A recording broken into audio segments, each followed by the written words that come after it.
Assalamualaikum warahmatullahi wabarakatuh. Anak-anak, hari ini akan dipresentasikan Pak Habib mengenai siapa saja negara-negara pendukung kemerdekaan Indonesia dan bagaimana peran yang diberikan kepada Indonesia. Jadi nanti kita bahas negara-negara seperti Australia, kemudian Mesir, kemudian India, dan juga Palestina. Oke anak-anak, kita review sedikit materi kelas 11. Ketika era kemerdekaan kemarin, Indonesia telah memenuhi beberapa syarat. Ada beberapa syarat yang harus dipenuhi oleh negara kita ini. Dahulu setelah memproklamasikan kemerdekaan, untuk dapat benar-benar terbebas dari penjajah dan merdeka menjadi sebuah negara, Indonesia harus memenuhi dua unsur, yaitu unsur konstitutif dan juga unsur deklaratif.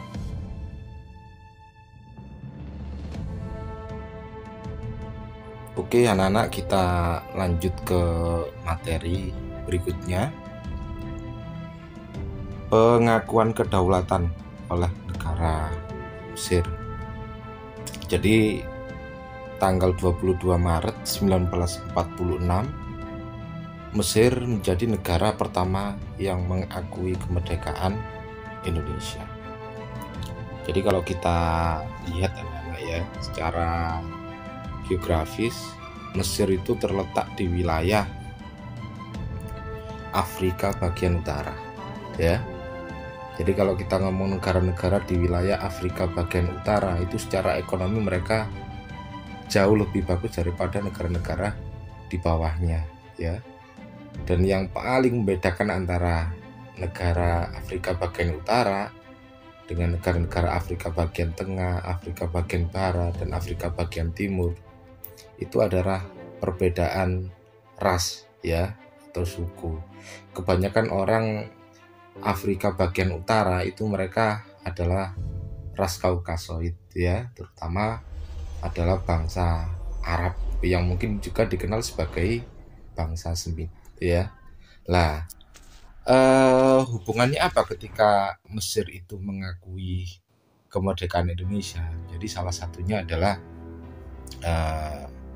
persamaan tentang pertama kali adalah agama, jelasnya, ya. Jadi hubungan antara Mesir dengan Indonesia itu terutama dalam sebuah agama itu memperjelas bahwa Mesir mencoba menjadi negara pelopor yang mengajak beberapa bangsa Arab, ya, yang beretnis Arab yang berada di Afrika Utara dan Asia bagian barat. Nah, kalau tadi saya teruskan untuk wilayah Afrika bagian utara, dan itu biasanya negara-negaranya ada negara Libya itu juga beretnis Arab, ya, artinya ikut Liga Arab. Nah, Liga Arab ini persekutuan, ya, antar negara-negara Arab yang berada di biasanya disebut Timur Tengah, ya. Jadi anggotanya biasanya disebut sebagai Timur Tengah.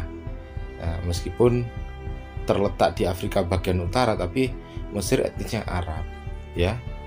Tapi kalau anak-anak cowok ini lebih kenal Mesir mungkin pemain sepak bola, ya, baru saja membawa Liverpool juara, Mohamed Salah, atau dulu mungkin Mido Sam, ya, dulu pemainnya Tottenham Hotspur. Itu sepak bola. Jadi enggak ada hubungannya dengan ini, tapi kita lebih mengenal itu daripada Mesir. Atau mungkin universitas yang terkenal, ya, Universitas Al-Azhar, ya, itu berada di Mesir. Dan terakhir yang mungkin agak mendunia berita Mesir itu adalah ketika 30 tahun lebih bahkan mengalahkan pemerintahannya Bapak Presiden Soeharto, ya. Jadi Presiden Mesir Husni Mubarak itu memerintah 35 tahun lebih dan baru kemudian dilengsarkan oleh rakyatnya. Nah, itu terakhir berita tentang Mesir, ya. Tapi yang kita tinjau itu bukan latar belakang soal itu, tapi kita lebih ke tinjau ada apa hubungannya antara Mesir dengan Indonesia. Kemudian ya tadi sudah sedikit saya bahas persamaan agama dan sebagainya, ya mungkin Nah, itu yang membuat Mesir mencoba mencarikan Indonesia jalan diplomasi, pengakuan kedaulatan tentang kemerdekaan Indonesia. Nah, kemudian tadi saya lanjut wilayah Afrika bagian utara itu ada negara-negara seperti Libya, Maroko ya, atau Maghribi, Tunisia, Aljazair ya, kebanyakan dari bangsa Arab ya. Langsung kalau Maroko itu berbatasan dengan wilayah Eropa bagian selatan ya, Spanyol, Selat Gibraltar, pernah dulu kita bahas. Oke ya, jadi Pak Habib bukan melangkai guru sejarah, cuma maaf guru geografi. Tapi kurang lebihnya kalau kita paham cara geografi itu pasti nyambung dengan keadaan kesejarahannya juga ya, historisnya juga. Oke, kita lanjut ya anak-anak ya. Itu tentang Mesir, saya kasihkan pengantar seperti itu. Nah, ini juga ada hal yang sangat menarik ya. Nah, ini tentang ada sebuah jalan ya di Mesir, namanya adalah Jalan Ahmad Soekarno. Yaitu ada keterangan kiri ada Jalan Ahmad Soekarno, kalau ke kanan ada Jalan El Sudan gitu ya.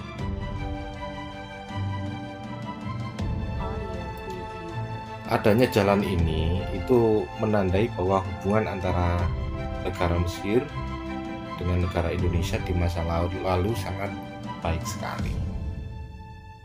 Tempat ini berada di pusat ya, ibu kota Mesir.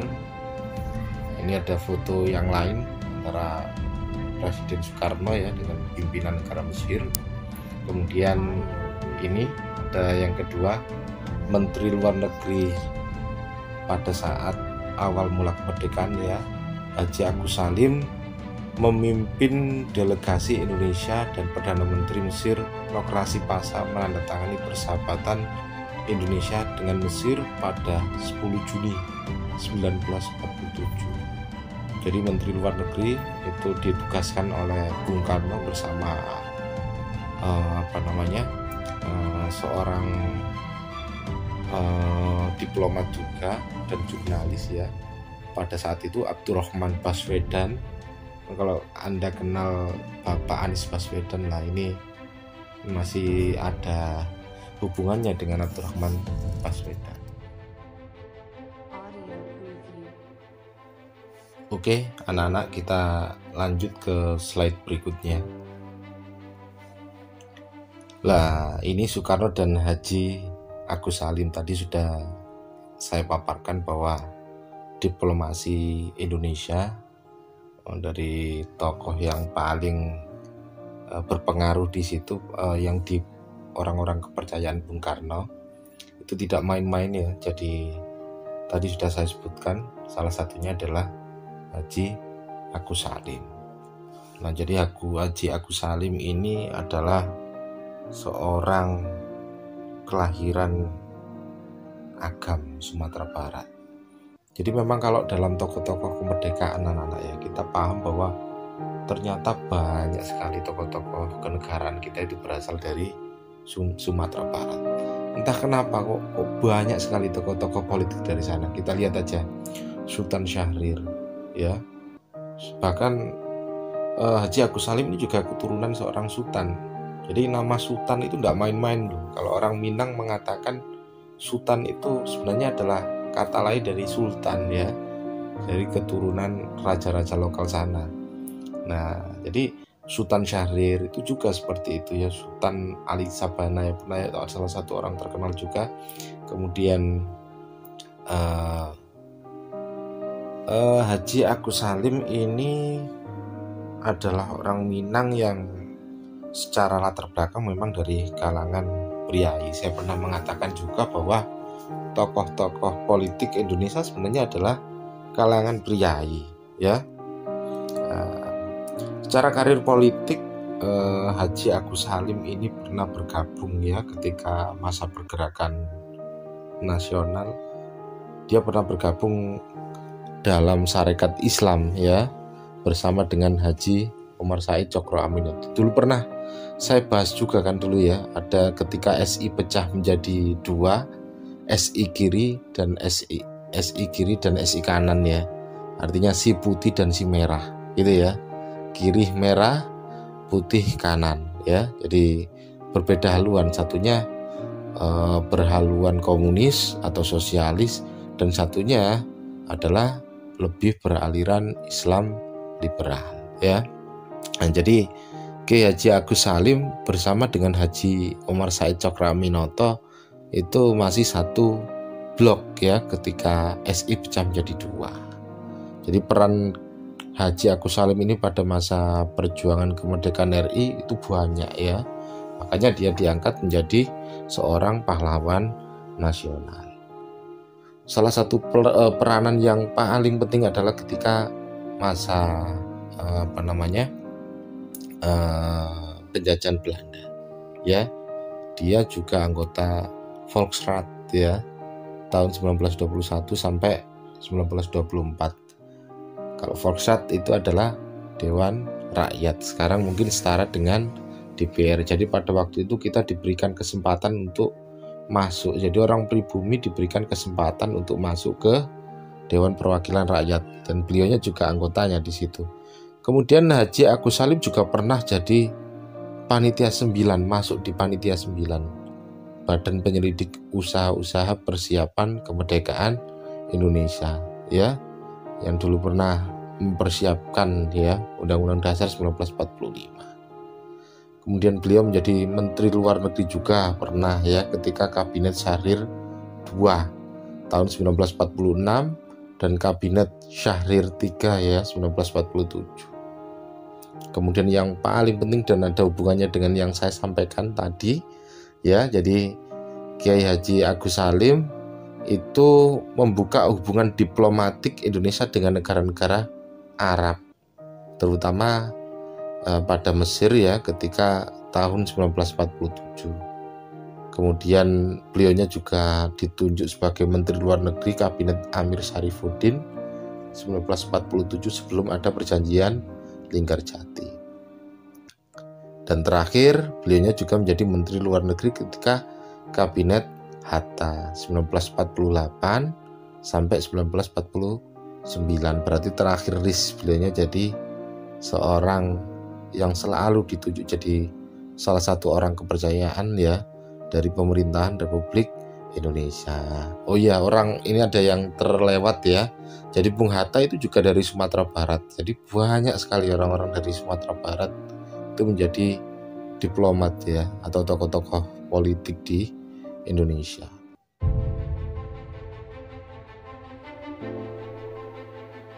Oke anak-anak, kita lanjut ke slide berikutnya. Peran Mesir terhadap Indonesia. Jadi ini kesimpulan dari beberapa slide tadi. Jadi ada ringkasan peran dari negara Mesir terhadap Indonesia. Jadi Mesir adalah negara pertama yang mengakui kedaulatan Indonesia, kemerdekaan Indonesia.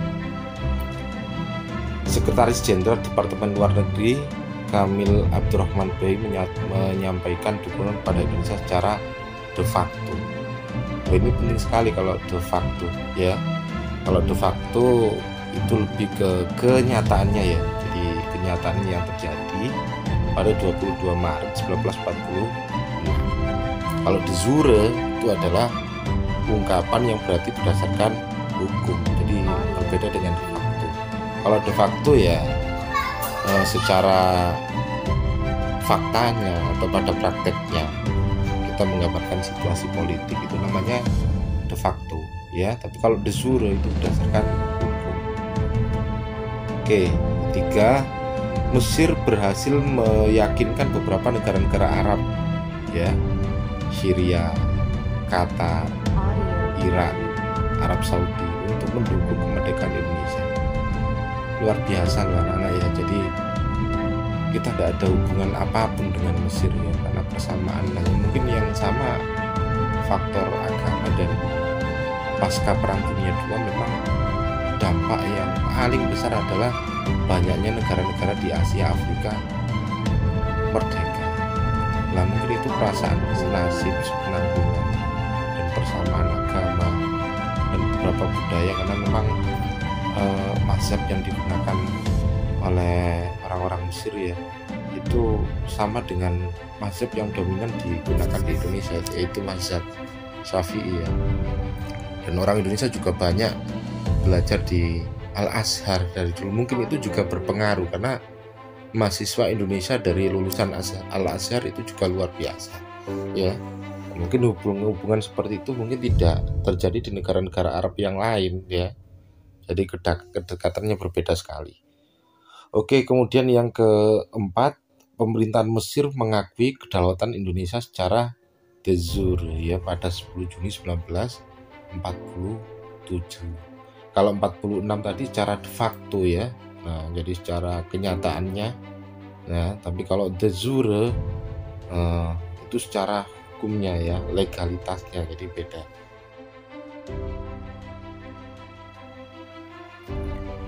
Oke anak-anak, kita berbicara tentang India ya, yang kedua. Ini negara yang mengakui kemerdekaan Indonesia. Jadi kalau kita berbicara tentang India ini sangat berhubungan erat ya, bukan hanya ketika Indonesia merdeka tahun 45 kemudian menjadi negara kedua yang mengakui Indonesia ya. Jadi India ini sudah sejak zaman Hindu Buddha sudah luar biasa hubungannya dengan Indonesia. Jadi seringkali daerah terutama di pantai timur Sumatera atau pantai utara Sumatera ya, orang-orang di situ efektivitas perdagangan antara India, Cina ya, itu merupakan luar biasa, bahkan orang-orang Eropa. Artinya apa? Jadi hubungan kita itu tidak di era-era sekarang saja dengan India. Secara budaya kita sangat terpengaruh sekali ya. Bahasa Sanskerta bahkan banyak sekali kita serap ya sampai sekarang ya. Budaya-budaya India juga banyak kita serap. Di agama juga India juga banyak sekali kita serap di situ. Jadi kalau secara geografis anak-anak ya, India ini terletak di wilayah Asia bagian selatan. Dulu India negara yang semenanjung India itu dulu adalah menjadi satu kesatuan ya. Kalau sekarang menjadi beberapa negara ya berbeda ya. Jadi kalau di bagian utara India itu ada negara Nepal, Bhutan ya, itu penganut Buddha biasanya ya. Kemudian bagian timur India itu ada negara Muslim, Bangladesh ya. Kemudian bagian barat India di situ ada negara Pakistan. Jadi India terletak di wilayah Asia bagian selatan. Kalau bagian selatan India di situ ada negara Sri Lanka. Oke anak-anak, berikut ini adalah pengakuan kedaulatan yang kedua ya. Sudah tadi saya kasihkan pengantar secara geografis ya, India berbagai hal ya dari segi agama, kultur ya. Itu keterikatannya dengan Indonesia itu dari zaman klasik ya, Hindu Buddha. Oke, lanjut. Nah, dari proses apa kemudian India itu dengan Indonesia punya hubungan yang sangat erat hingga kemudian kedua negara ini saling bekerja sama untuk dapat menjadi sebuah rekan ya atau partner untuk bersama-sama berjuang dalam forum internasional. Oke, pada 20 Agustus 1946, nah ini ada strategi dari Perdana Menteri Sultan Syahrir. Jadi pada waktu Indonesia merdeka itu pihak Belanda itu memblokade laut ya, blokade pelabuhan-pelabuhan penting, akses kita untuk berdagang dengan dunia internasional. Nah ini sebagai strategi juga secara diplomasi dengan India, tapi Indonesia mencoba untuk membuktikan di awal kemerdekaan bahwa mereka bisa menjadi bangsa yang mandiri. Jadi pada waktu itu India juga mengalami bencana kelaparan ya yang luar biasa pada kekurangan pangan. Lah bantuan pengiriman beras sebanyak 500.000 ton dari Indonesia ini sangat bermanfaat bagi masyarakat India. Nah, kemudian kedepannya pemerintahan India menjanjikan akan mengirim bahan pakaian yang sangat dibutuhkan oleh Indonesia. Hubungan timbal balik antara Indonesia dengan India ini akhirnya mendapatkan suatu relasi yang luar biasa, dan atas kebaikan Indonesia dengan berikan bantuan tadi, maka dukungan penuh dari India, dan mereka secara aktif selalu terlibat pada isu-isu yang terjadi di Indonesia di saat India berada di forum PBB.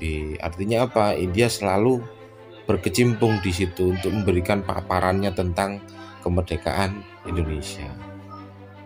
Ini terjadi pada tanggal 18 Mei 1946.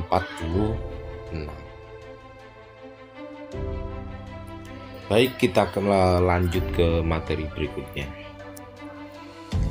Berikut ini ada 5 hal yang menarik kenapa India mengakui kemerdekaan Indonesia. Yang pertama adalah persamaan nasib.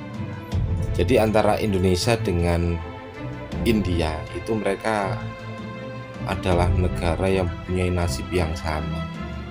Mereka menjadi asing di negerinya sendiri, jadi pribumi yang asing di negerinya sendiri. Jadi pada saat kolonialisme dan imperialisme pada era-era masyarakat Eropa menguasai hampir seluruh wilayah di Asia, nah, mereka ada persamaan nasib sebagai bangsa yang sama-sama dijajah oleh bangsa Eropa. Nah, di situ bedanya adalah India adalah bekas jajahan Inggris, ya, atau United Kingdom, dan atau sekarang lebih, kalau India sudah keluar dari Commonwealth, ya, persemakmuran, tapi dulu pernah menjadi sebuah persemakmuran, ya, atau negara-negara bekas koloni Inggris.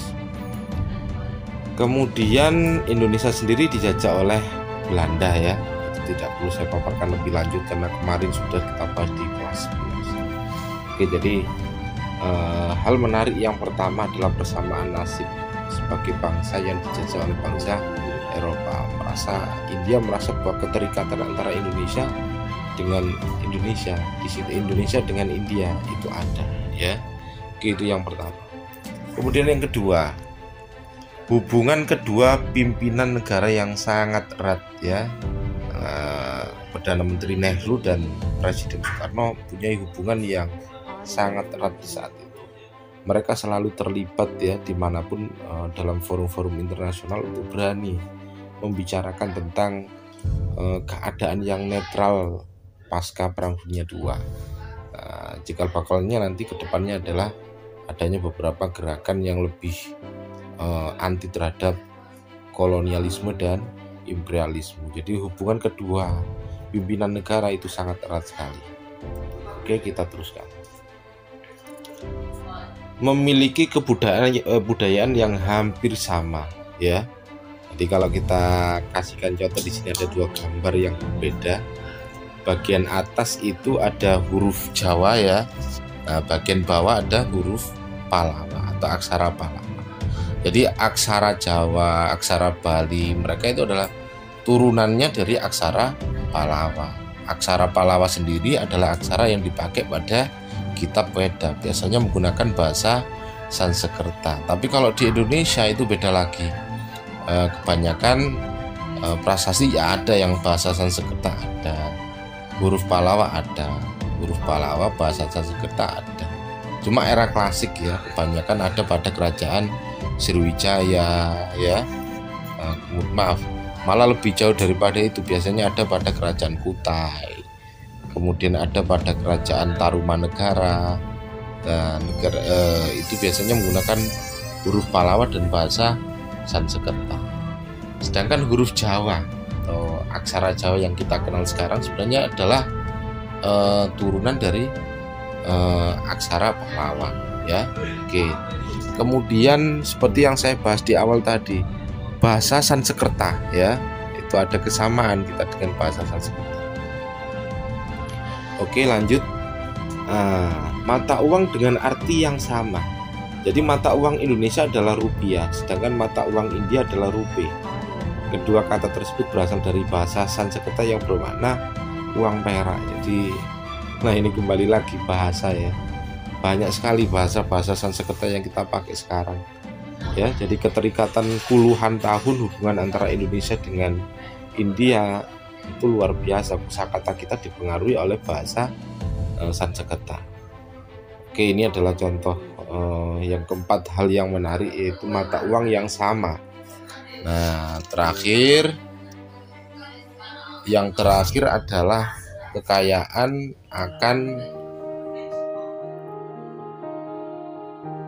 yang terakhir adalah 5, kekayaan akan rempah-rempah. Jadi antara Indonesia dengan India itu ada satu kesamaan. Jadi mereka berada di daerah-daerah tropis dan kaya akan rempah ya, yang di era imperialisme dan kolonialisme biasa disebut sebagai emas hitam ya.